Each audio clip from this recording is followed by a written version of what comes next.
एक तरफ पाकिस्तान सिंधु नदी के पानी को लेकर भारत के खिलाफ अंतर्राष्ट्रीय मंचों पर आवाज उठा रहा है और दूसरी तरफ बांग्लादेश अब गंगा और तीस्ता के पानी को लेकर भारत पर दबाव बढ़ाने की तैयारी में है। सवाल सिर्फ पानी का नहीं है, सवाल ये है कि क्या दक्षिण एशिया में वाटर डिप्लोमेसी अब नई जियोपॉलिटिकल लड़ाई का मैदान बन रही है? क्या पाकिस्तान और बांग्लादेश की रणनीति एक जैसी होती जा रही है? लेकिन पहले समझिए बांग्लादेश की तरफ से आया ताजा बयान। 19 अगस्त को ढाका में एक सेमिनार के दौरान बांग्लादेश के water resources minister Mohammad Shahiduddin Chowdhury Ani ने कहा, गंगा जल समझौते के अगले संस्करण में गारंटी क्लॉज होना चाहिए, यानी सूखे या कम पानी वाले मौसम में बांग्लादेश को पानी मिलने की एक तय गारंटी। मंत्री ने यह भी कहा कि जरूरत पड़ने पर बांग्लादेश इस मुद्दे को संयुक्त राष्ट्र समेत अंतर्राष्ट्रीय मंचों पर ले जा सकता है। अब यहाँ कहानी में एक अहम तारीख है, दिसंबर 2026, क्योंकि भारत और बांग्लादेश के बीच 1996 में हुआ 30 साल का गंगा जल समझौता इसी साल खत्म होने वाला है। इस समझौते के तहत फरक्का पर गंगा के पानी के बंटवारे का प्रावधान है, खासकर कम प्रवाह वाले मौसम के लिए। और अब ढाका चाहता है कि नई संधि में उसकी पानी की सुरक्षा और ज्यादा मजबूत हो। लेकिन मामला सिर्फ गंगा तक सीमित नहीं है। बांग्लादेश लंबे समय से तीस्ता नदी के पानी का मुद्दा भी उठाता रहा है।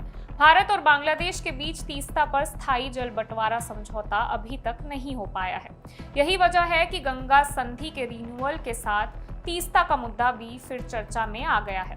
बांग्लादेश की तरफ से अंतर्राष्ट्रीय मंचों का जिक्र ऐसे समय में हो रहा है जब भारत और पाकिस्तान के बीच पानी को लेकर तनाव पहले ही काफी बढ़ चुका है। अब जरा पाकिस्तान की तरफ देखिए। भारत और पाकिस्तान के बीच 1960 की सिंधु जल संधि है।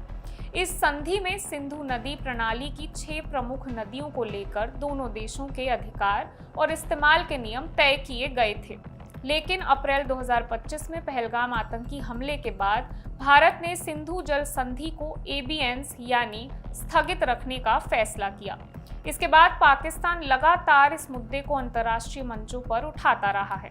अप्रैल 2026 में पाकिस्तान ने संयुक्त राष्ट्र सुरक्षा परिषद के अध्यक्ष को पत्र भेजकर सिंधु जल संधि को लेकर अपनी आपत्ति दर्ज कराई। यानी पाकिस्तान का संदेश साफ है, वो पानी के मुद्दे को सिर्फ भारत पाकिस्तान के बीच का मामला नहीं रखना चाहता, बल्कि इसे अंतर्राष्ट्रीय चर्चा का विषय बनाना चाहता है। और अब बांग्लादेश भी कुछ ऐसा ही रास्ता अपनाने की बात कर रहा है।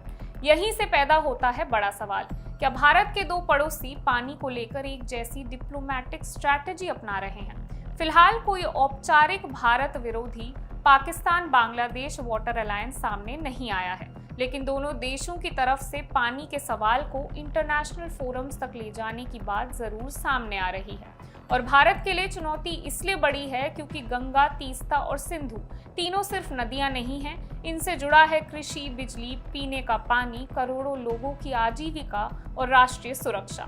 इसलिए आने वाले महीनों में गंगा जल संधि की बातचीत सिर्फ पानी बांटने की बातचीत नहीं होगी। ये बातचीत तय करेगी कि दक्षिण एशिया में वाटर डिप्लोमेसी सहयोग का रास्ता बनेगी या दबाव की नई राजनीति का। और सबसे दिलचस्प बात, तीस्ता से लेकर सिंधु तक पानी अब सिर्फ नदी में नहीं बह रहा, उसकी राजनीति भी तेजी से बह रही है। मैं वंशिका सक्सेना और आप देख रहे हैं इंडिया न्यूज़।